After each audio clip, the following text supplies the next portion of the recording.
what actually means by awake to oneself? We all experience waking up when we are awake. We right now, like we are sitting, we are awake. Hopefully everybody is awake today, just now when they are sitting here in the morning.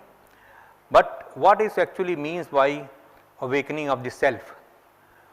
Actually, we all have, all of us have very hidden potentials. It's like gems or the oil within the ground, which is hidden, but we need some procedure to bring it out, and then we know it's so valuable. So same thing happens with us. We have great potential, all of us have great potential, and that potential is hidden because we don't know how to bring it out. Some of us do have the technology to bring it out. Some of us have the some experience of that, but most of us don't have the technology to bring awake the self, to bring the full potential out. What we are going to talk about is what is the self, how to awaken the self, and what it actually means to all of us. To understand that self, what is that self, actually we have to understand what is consciousness. Consciousness is something that we experience every day. There are 7 states of consciousness which we experience, out of which we experience 3 states every day. These 3 states of sleeping, waking and dreaming. Right now we are awake, hopefully everybody is awake. So that's wakefulness. Then sometimes we dream, when we are not fully asleep, not fully awake, that time we are dreaming, and sometimes we are very deep sleep, that's the sleep. So these three states of consciousness are very easy for us to understand and experience. But there are 4 more states of consciousness, and that is where awakening of self comes into play. What happens is that there is a 4th state of consciousness which is described by His Holiness Maharshi Mahesh Yogi Ji as transcendental consciousness. The transcendental consciousness is something which is beyond the 3 states of consciousness. When you actually transcend the boundaries of the 3 states of consciousness, that is transcendental consciousness. In Hindi we call it bhavatit. Bhav means thoughts, which are bhav, and tit means going beyond that. So you go beyond the thoughts, and that's the state of, you can say, thoughtlessness. But actually it's not thoughtlessness. You are there in that state, you are fully actually awake in that state. That is what is awakening of the self means. When you experience that state of transcendental consciousness, you have awakened to some extent yourself. Then of course there is the next state of consciousness, which is called cosmic consciousness, which I will explain it later. How do you reach that 4th state of consciousness is very important. It's like the earth has lot of minerals and oils and jewels and jewelry, gems and hidden inside it, but we need some technology to bring it out so that actually you can enjoy that wealth.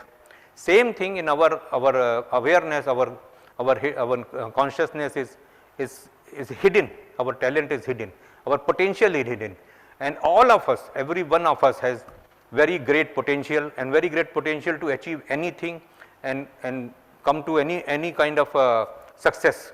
But we need some technology to awaken that self, to awaken that talent that we have, and that technology was brought to the world by His Holiness Maharshi Mahesh Yogi Ji, by the grace of his Gurudev Shankaracharya Swami Brahmanand Saraswati Ji, in about 1953-54, early 50s, when Gurudev passed on, earlier than that, but Gurudev passed on that technology to Maharshi Ji, and then asked Maharshi Ji, at that time he was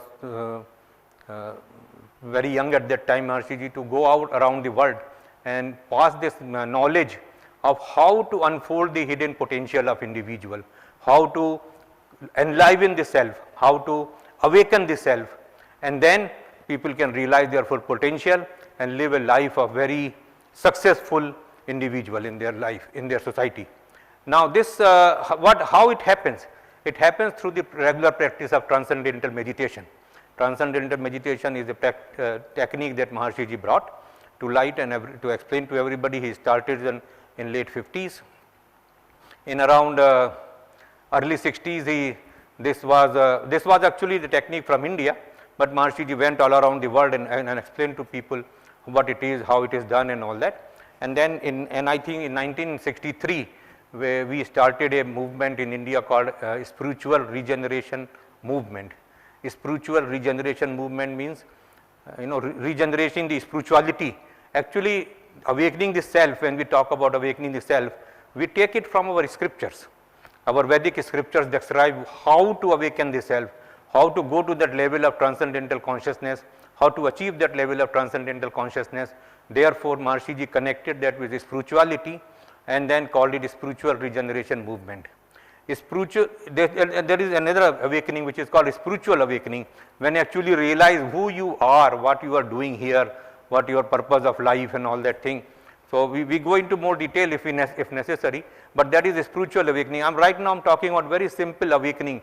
Awakening of self is very simple thing, when you are really realizing what your potential are and how to use that, how to awaken that and how to use that in your life for the success in your life.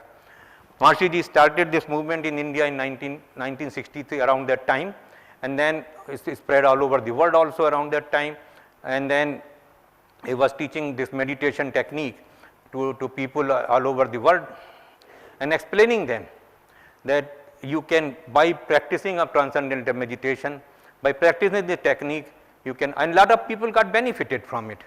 Actually, there is a very nice story connected with it. When Maharshiji was somewhere in the western part of the USA, he taught some businessmen meditation, and then that businessman had a very good experience. He had a very nice sleep. Because of tension, maybe he was not able to sleep, so he had a very good sleep. So he went and told some of his friend, and some reporter published in the newspaper a story that there is a person from Himalayas. He gives you some technique, and then you can sleep very well. It's like a sleeping pill. And then Maharshiji read that story, and Maharshi said he was very upset and unhappy that this is a great knowledge from India, very, very traditional Vedic knowledge from India, and now these people are comparing it with the sleeping pill. So Maharshi at that time, Maharshi was, when he was relating this story to us, he said that he thought that he should go back to Himalayas because these people don't understand the importance of this Vedic knowledge. But then of course he decided that maybe because his Guru has ordered him, Gurudev has ordered him to go out and spread the knowledge everywhere, so he should continue the wishes of his Gurudev. So he didn't come back to India, and he continued to spread the knowledge everywhere all over the world, and people started learning meditation and getting benefit from it. What actually happens during meditation is that whatever practice meditation you do, but of course transcendental meditation turned out to be one of the best form of meditation. But whatever practice you do, what actually happens is that you transcend the boundaries of three state of consciousness, this waking, sleeping and dreaming. You go beyond those boundaries, you reach that state which is considered as a state where there is no thought there, but it is full of dynamism. Dynamism is there. You can imagine something that there is something which has lot of energy, but you are holding it. And when you unfold that energy, it's like when you make some water store somewhere and stop it with something and then remove that, water gushes out. So same thing happens when you go to that level, all that energy comes out, and then that is what is your realization, this is your waking up, and that energy is what brings you free of stress, makes you free of stress, and gives you lot of and enlivens your potential.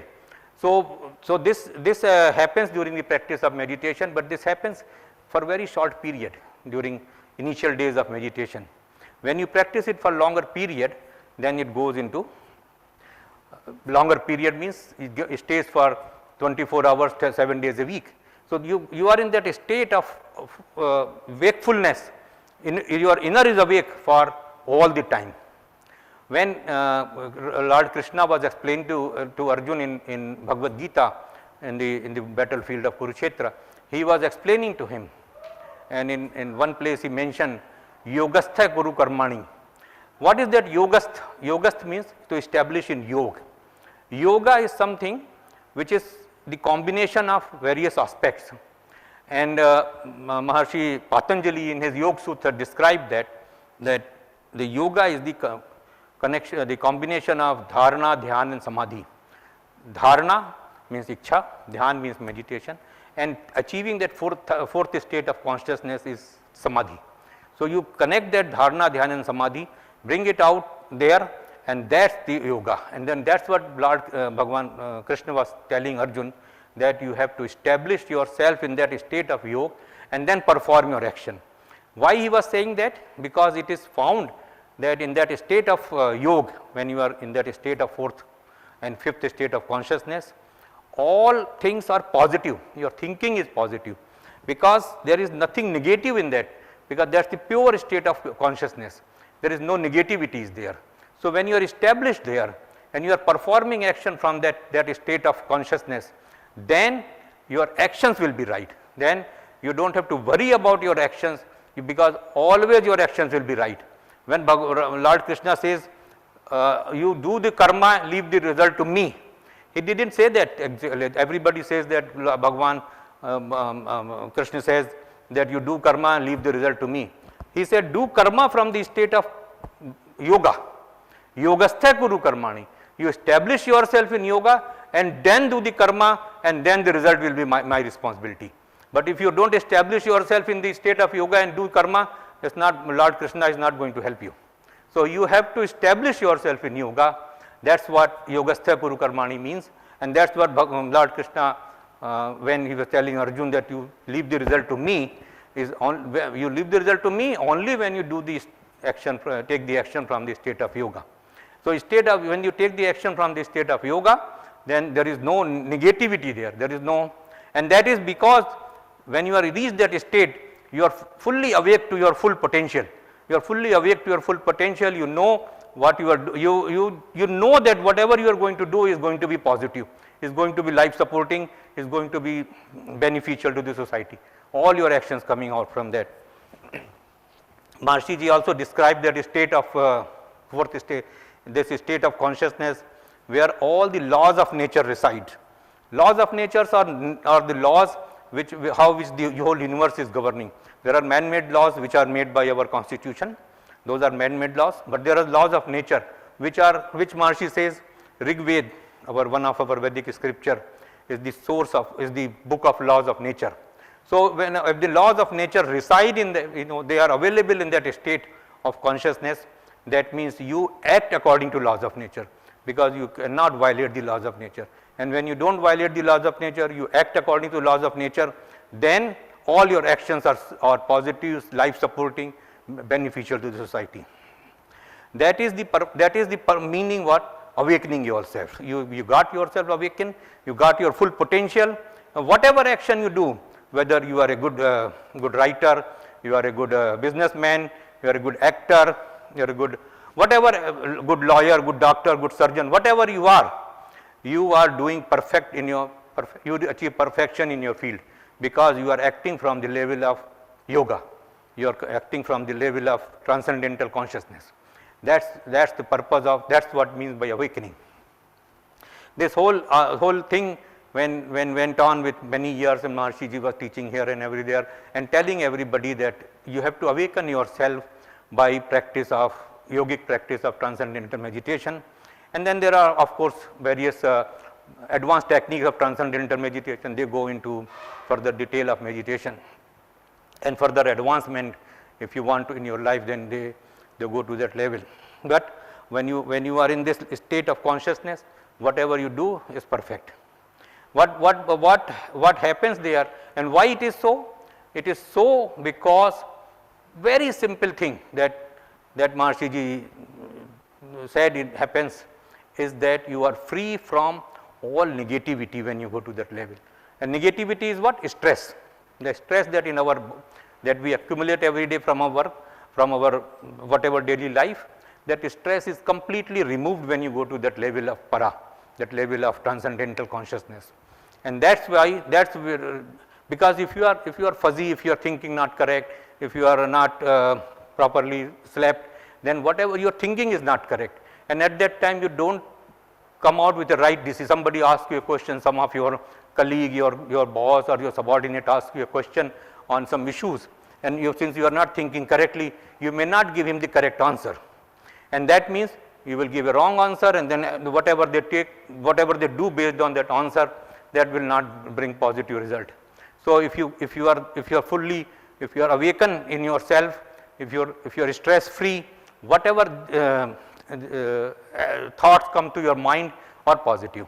Whatever response you give to your colleague or your boss or your subordinates will be positive, and action based on those response will be positive. So what happens when you awaken yourself is that you work in the direction of positivity, you work in the direction of support of life, you work in the direction of beneficial to society.